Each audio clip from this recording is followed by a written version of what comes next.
नमस्कार विद्यार्थियों, आपका बीए पार्ट फर्स्ट की क्लास में पुनः स्वागत है। अब आज हम पेपर सेकंड प्रमुख भारतीय राजनीतिक विचारक के एक महत्वपूर्ण विचारक मनु को ले रहे हैं और यहाँ पर हम मनु की राज्य की उत्पत्ति के बारे में जो विचार हैं उनको हम डिस्कस करेंगे।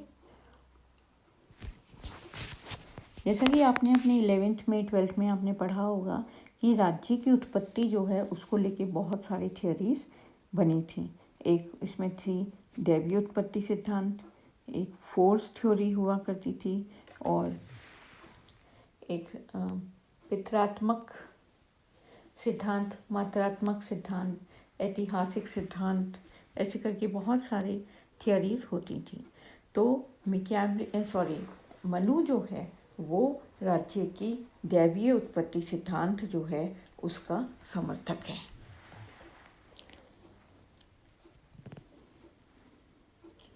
और मनु का मानना है कि इस संसार में राज्य के न होने पर बलवानों के डर से प्रजाओं में व्याप्त असुरक्षा के कारण संपूर्ण संसार की रक्षा के लिए ईश्वर ने किसकी रक्षा की है?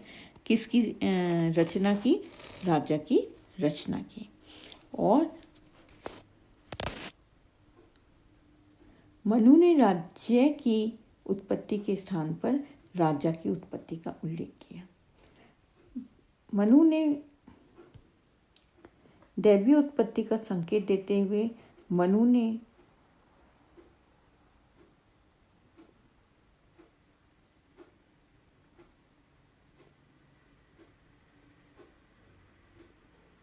मनु का मानना था कि राजा जिस सत्ता का प्रतिनिधित्व करता है उसे मनुष्य द्वारा चुनौती नहीं दी जा सकती।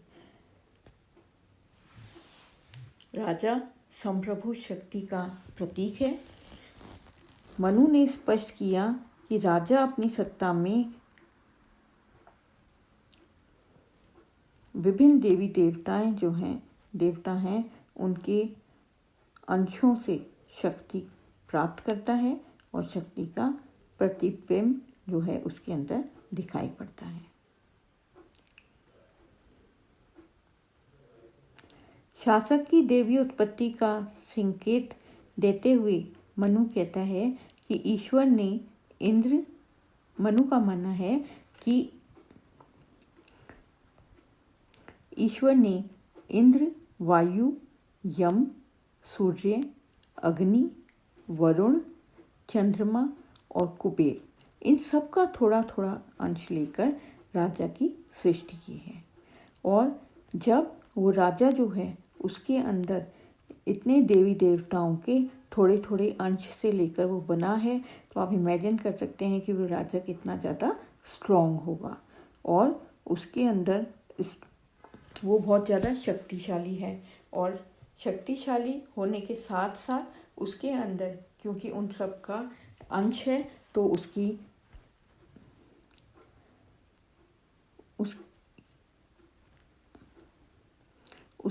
जो है शक्ति के साथ साथ उसके दायित्व भी उसके अंदर हमको दिखाई पड़ते हैं। समस्त देवों के नित्य अंश से रचित होने के कारण कोई भी राजा को चुनौती नहीं दे सकता। उसके अंदर इतना ज़्यादा तेज है क्योंकि उसके अंदर अग्नि है, इंद्र, वायु इन सब के अंश हैं, तो उस वजह से उसके अंदर इतना तेज है कि कोई उसको चुनौती नहीं दे सकता। और देखने वाले के नेत्र तथा मन को सूर्य के समान संतप्त करता है। पृथ्वी पर कोई भी इसको देखने में समर्थ नहीं है।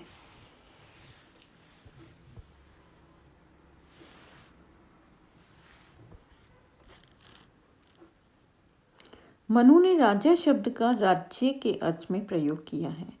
राजा के साथ दिव्य शक्ति के संयोग द्वारा मनु ये स्पष्ट करना चाहता है कि राज्य की शक्ति का अतिक्रमण करना किसी भी व्यक्ति के लिए संभव नहीं है क्योंकि इसके गंभीर दुष्परिणाम हो सकते हैं।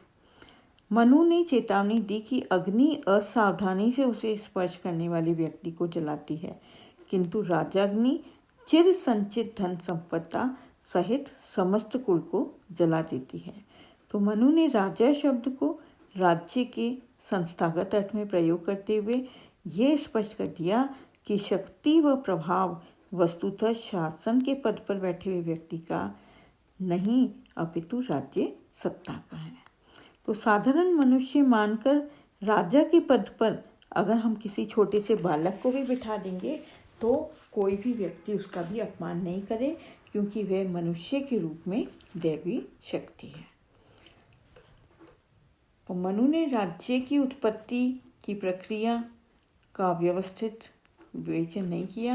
राज्य की उत्पत्ति के प्रसंग में ईश्वरीय हस्तक्षेप का संकेत मनु के इस आग्रह को व्यक्त करता है कि जनता की गतिविधियों के उद्देश्यपूर्ण नियंत्रण का विचार सामान्य मानवीय विवेक की तुलना में उच्चतर व श्रेष्ठतर है। मनुस्मृति में राजा की दिव्यता के विचार को राजा की शक्ति के रूप में नहीं, अपितु उसके दायित्वों के रूप में परिभाषित किया गया है।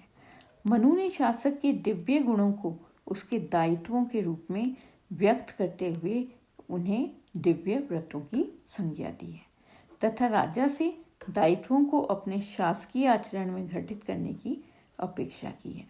मनु मानता है कि जैसे इंद्र वर्षा करता है, उसी प्रकार राजा को इंद्र व्रत का पालन करते हुए जनता पर समृद्धि और कल्याण की वर्षा करनी चाहिए।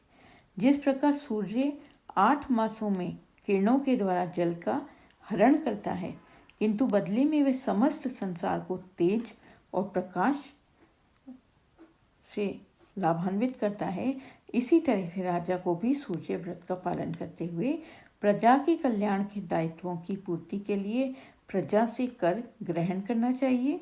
जिस प्रकार वायु सब प्राणियों में प्रवेश कर विचरण करती है, उसी तरह राजा को वायु व्रत का पालन करते हुए गुप्तचरों के माध्यम से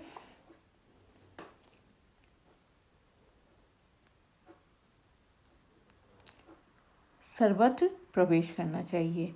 गुप्तचर के माध्यम से खुद भी रात को निकल के अपना वेश बदल के उसको अपने जो उसके लोग हैं, उसकी जो प्रजा है, उनकी समस्याओं को जानना चाहिए और उन समस्याओं को जानकर उनको समाधान करने का प्रयास किया जाना चाहिए। जिस प्रकार यमराज समय आने पर प्रिय अथवा अप्रिय सबके प्राण ले लेता है, उसी तरह से राजा को यम व्रत का पालन करते हुए अपराध करने पर प्रिय अप्रिय सबको दंडित करना चाहिए। उसमें किसी तरह का उसको पार्शियलिटी नहीं करनी चाहिए, प्रेजुडिस नहीं करना चाहिए कि भाई ये बड़े ओहदे का है इसलिए इसको नहीं दिया जाएगा, वो निम्न वर्ग का है इसलिए उसको दंडित किया जाएगा। ऐसा नहीं, सबके साथ समान व्यवहार उसको करना चाहिए।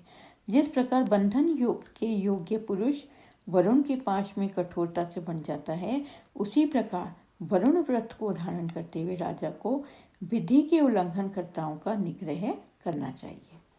जिस प्रकार परिपूर्ण चंद्रमा को देखकर मनुष्य खुश होते हैं, उसी प्रकार चंद्र व्रत को धारण करते हुए राजा को ऐसा व्यवहार करना चाहिए कि प्रजा व सभी प्रकृतियां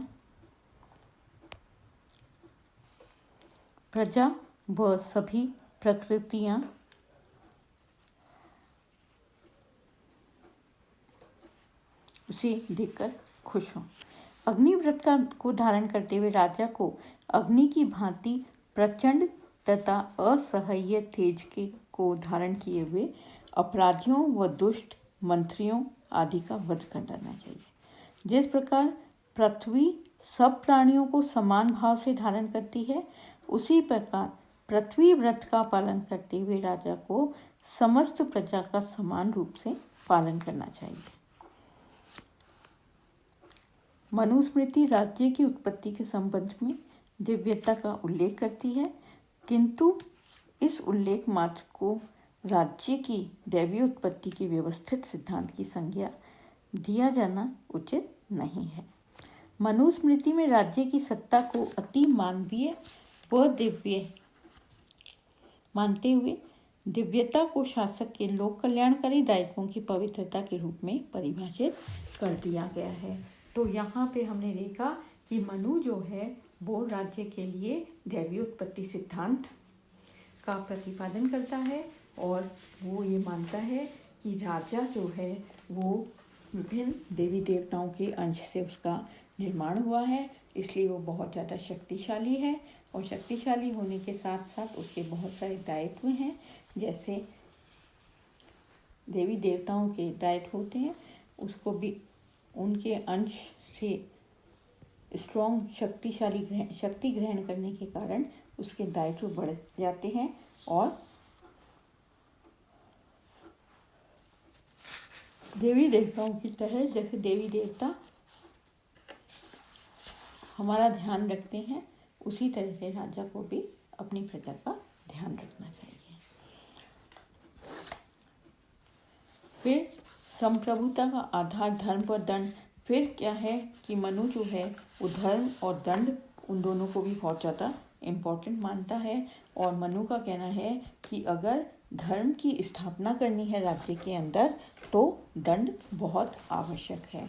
कुछ व्यक्ति जो हैं या बेसिक उसके अकॉर्डिंग है कि मनुष्य जो है उसकी बेसिक नेचर होती है कि वो बिना डर के बिना डंडे के जोर से वो धर्म का पालन नहीं करता, वो गलत रास्ते पर जा सकता है। मनुस्मृति में राज्य को धर्म पर आधारित मापदंडों को स्थापित करने के लिए उद्देश्यपूर्ण संस्था के रूप में चित्रित किया गया। मनुस्मृति में धर्म और राज्य को परस्पर निर्भर माना गया है। राज्य धर्म पर निर्भर है क्योंकि उसका अस्तित्व धर्म के प्रवर्तन के लिए है। धर्म राज्य पर निर्भर है क्योंकि राज्य के संस्थागत माध्यम के बिना धर्म सुरक्षित रहना असंभव है। अब यहाँ पे धर्म से जो है मतलब ऐसा नहीं है, यहाँ पे धर्म का मतलब है ड्यूटीज से, कर्तव्यों से। धर्म के नैतिक बल को व्यवहार में लागू करने के लिए किसी भौतिक अवलंब की आवश्यकता होती है कि धर्म को स्थापित कैसे किया जाए, तो उसके लिए भौतिक अवलंब की आवश्यकता होती है और दंड जो है वो हमारे भौतिक अवलंब का काम करता है। दंड ऐसी भौतिक शक्ति के रूप में प्रस्तुत किया गया मनु के द्वारा जो धर्म को बाध्यकारी रूप में प्रवर्तित कर सके। राज्य को इस बाध्यकारी बल के प्रयोग के लिए अधिकृत किया गया। मनुस्मृति में दंड को केवल भौतिक बल का पर्यायवाची नहीं माना गया। मनु के अनुसार भौतिक बल के साथ 3 तत्व मिलकर उसे दंड का रूप प्रदान कर सकते हैं। पहला है नैतिक प्रयोजन, जिसके लिए बल का प्रयोग उचित ठहराया जा सकता है। एक प्राधिकृत निकाय जो नैतिक प्रयोजन के लिए भौतिक शक्ति के प्रयोग के लिए उत्तरदायी हो। तीसरा है अनुलंघनीयता, अर्थात भौतिक बल मात्रा व प्रभाव में ऐसा हो कि कोई भी व्यक्ति या व्यक्ति समूह चुनौती देने में सक्षम नहीं हो। मनुस्मृति में दंड को सर्वोपरि सत्ता स्वीकार किया गया। राजा को दंड का स्वामी नहीं अपितु अभिकर्ता मात्र मानती है, जो कि धर्म के सिद्धांतों और विधि की प्रक्रिया के अधीन रहते हुए निश्चित प्रयोजनों के लिए दंड का उपयोग करता है। वो निरंकुश बनने के लिए नहीं कर रहा, वो व्यवस्था को स्थापित करने के लिए कर रहा है, तो इसलिए उसका प्रयोजन जो है वो अच्छा होना चाहिए। राजा द्वारा धर्म के विरुद्ध दिया गया दंड लोक में उसकी अपकीर्ति और परलोक में उसके नरक गमन का कारण बनता है। राजा दंड की संप्रभु शक्ति के अधीन है। राजा को दंड के अधीन मानकर मनु ने राज्य और शासक के मध्य अंतर को भी स्पष्ट कर दिया। मनुस्मृति में धर्म और दंड सम्मिलित रूप से राज्य की संप्रभु शक्ति के रूप में चित्रित किया गया। तथा शासन को उस संप्रभु शक्ति के प्रयोग द्वारा प्रजा के नैतिक, भौतिक व पारलौकिक कल्याण को सुनिश्चित करने के लिए अधिकृत और दायित्वबद्ध किया गया। इसके साथ ही हमारी आज की कक्षा यहीं समाप्त होती है। नेक्स्ट क्लास के अंदर हम मनु द्वारा दिए गए राज्य के सप्तांग सिद्धांत का डिस्कस करेंगे। आप सबका बहुत बहुत धन्यवाद।